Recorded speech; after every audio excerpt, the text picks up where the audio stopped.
In 1958, a government looked at a small brown bird and declared total war. Hundreds of millions of citizens banged pots and drums for days until the birds fell dead out of the sky. And then the insects the birds used to eat looked around and noticed that nobody was guarding the crops anymore. What happened next made it the deadliest law ever passed anywhere by anyone. That story is number 1. We start smaller. Number 8. The day without a car. In 1989, Mexico City had some of the worst air on the planet, so the government banned every car from driving 1 day a week based on its license plate number. Within months, there were more cars on the road than before the ban. The plan assumed people would take the bus on their ban day. The people had a different idea. They bought a second car, a cheap, ancient, smoke-belching one with a different plate, to drive while the first car rested. One economist went looking through the gasoline sales, hunting for any sign that anyone anywhere in the city was driving less. He found nothing. Bus ridership, no change. Air quality, no change, and by some measures worse, because the second cars people bought were the oldest, dirtiest vehicles in the country. The program is still running today, more than 3 decades later.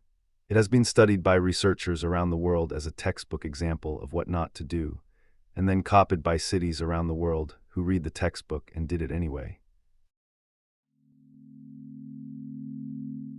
Number 7. The $40 pigtail. Fort Benning, a United States Army base in Georgia, had a wild pig problem. So in 2007, it started paying hunters $40 for every pigtail they brought in. The pig population went up. Researchers who studied the program found that the bounty had changed what a pig meant. A pig was no longer a pest. It was an investment with a tail-shaped dividend. Hunters started leaving the females alone. So there would be more pigs next season. Some began putting out feed on a military base to keep their pigs healthy, and there were quiet suspicions that some of the tails being cashed in had never been anywhere near the base at all. The Army paid out tens of thousands of dollars, then counted its pigs and found more of them than when it started. The bounty quietly ended. The pigs did not. If you enjoy watching governments lose to farm animals, subscribing is the least amount of effort you could put in, which makes it the only plan in this video that cannot backfire. Number 6. The tax on daylight. In 1696, England needed money and decided the fairest way to measure wealth was to count windows. Rich people had big houses. Big houses had lots of windows, foolproof. The country responded by bricking up its windows. Walk through a Georgian town in Britain today and you can still see them. Neat, window-shaped rectangles of brick where the glass used to be because brick doesn't pay taxes. Landlords sealed entire floors of tenement buildings into darkness, and new houses were built with fake windows already painted on, so nobody would have to brick them up later. Doctors spent decades complaining that the poor were living in damp, airless rooms, and the epidemics tended to agree with them. It was meant to be a temporary measure. It lasted 155 years. Some people claim this is where the phrase daylight robbery comes from. It probably isn't. But the brick rectangles are still there, and at this point they are a protected architectural feature. The mistake became heritage. Number 5. The man with the red flag. In 1865, Britain looked at the self-propelled road vehicle, the machine that would define the next century, and passed a law requiring every single one to be preceded on foot by a man waving a red flag. Speed limit 2 miles per hour in town, minimum crew 3 people. The flag man walked about 60 yards ahead, warning the public that a car was approaching at the pace of a relaxed grandmother. Britain had the engineers, the steel, the factories, and the money to own the automobile age before anyone else showed up. Instead, for 31 years, its inventors watched their machines crawl behind a pedestrian, while Germany and France, unburdened by flagmen, built engines, then cars, then an industry. The law was repealed in 1896, and British motorists celebrated with a triumphant 50-mile drive from London to Brighton. At the blistering new legal limit of 14 miles per hour, Parliament, to be fair, had been worried about the car's frightening horses. The horses, for the record, adapted faster than the law did. Drivers still reenact that emancipation run every year. Celebrating the anniversary of being allowed to drive is possibly the most British thing that has ever happened. Number 4. The Cobra business, Delhi under British rule. The story goes like this. The city had too many cobras, so the government offered a cash bounty for every dead one, and it worked, briefly. Then the people of Delhi discovered something wonderful. Cobras are not hard to breed. Why risk hunting a venomous snake in the wild when you can raise them in your backyard in bulk like extremely dangerous chickens? Cobra farms appeared across the city. The government eventually noticed it was buying more dead cobras than the city could possibly have contained, realized what was happening, and canceled the bounty. At which point every cobra farmer in Delhi found himself holding a stockpile of livestock with a market value of 0, and did the economically rational thing. He opened the cages. Delhi ended up with more cobras than it had before the law.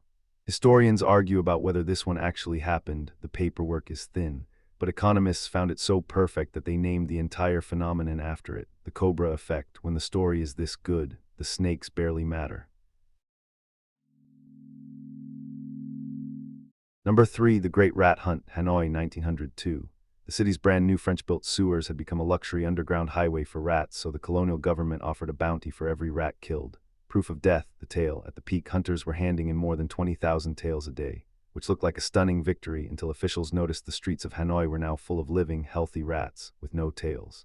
Hunters had worked out that killing a rat pays you once, but clipping its tail and letting it go sends it home to make more rats, all of them carrying a tail you haven't collected yet. Then health inspectors found the rat farms on the edge of the city, breeding the exact animal the government was paying to destroy. By then the arithmetic was grim. The city had paid for hundreds of thousands of tails and owned more rats than when it started. The program collapsed in embarrassment. Shortly after, bubonic plague, the actual Black Death, arrived in Hanoi, carried by fleas. Riding on the rats the city had just spent a fortune not killing. The rats, as far as anyone can tell, are still winning. Number 2, The Noble Experiment. In 1920, the United States banned alcohol, partly to reduce crime. In doing so, it founded the most successful criminal industry in human history. Before the ban, organized crime was a neighborhood operation. A few years in, Al Capone was reportedly clearing $60 million a year in 1920s money, with better logistics than most legal corporations. Drinking didn't stop. It just moved. New York City alone ended up with an estimated 30,000 illegal bars, roughly twice the number of legal ones it had before. Then it got darker. To scare people away from drinking stolen industrial alcohol, the government ordered manufacturers to poison it. People drank it anyway. By the time the experiment ended, an estimated 10,000 Americans had been killed by their own government's additives. In 1933, prohibition became the only constitutional amendment in American history to be canceled by another amendment, ratified at record speed in the middle of an economic depression by a country that had looked at the previous 13 years and decided it needed a drink. Number 1, The War on Sparrows. In 1958, China's Four Pests campaign ordered the entire nation to exterminate rats, flies, mosquitoes, and sparrows because sparrows ate grain seed and the grain belonged to the people. Hundreds of millions of citizens banged pots, drums, and gongs day and night so the birds could never land, until they dropped out of the sky dead from exhaustion. Schools competed over kill counts by body count. It was the most effective law on this list. Sparrow deaths were reported in the hundreds of millions. There was just one line in the sparrows file that nobody had read. Sparrows mostly eat insects. The country's own ornithologists had pointed this out in writing before the campaign started. They were reassigned. With the birds gone, locusts had no natural enemy left. Swarms exploded, and the harvests they devoured became one ingredient in the great famine that followed. The deadliest in recorded history, with estimates running into the tens of millions of people. By 1960, sparrows were quietly taken off the pest list, and China later imported replacement sparrows from the Soviet Union. Last video was about people who got paid to do nothing. This is what happens when everyone shows up to work. One last thing, this channel runs on a simple incentive scheme. You press subscribe, and we keep making these. So far, it has not backfired. Pressing like tells the algorithm to show this video to more people, which, as far as we know, is the only case in history of a number going up and everything getting better. Thanks for watching.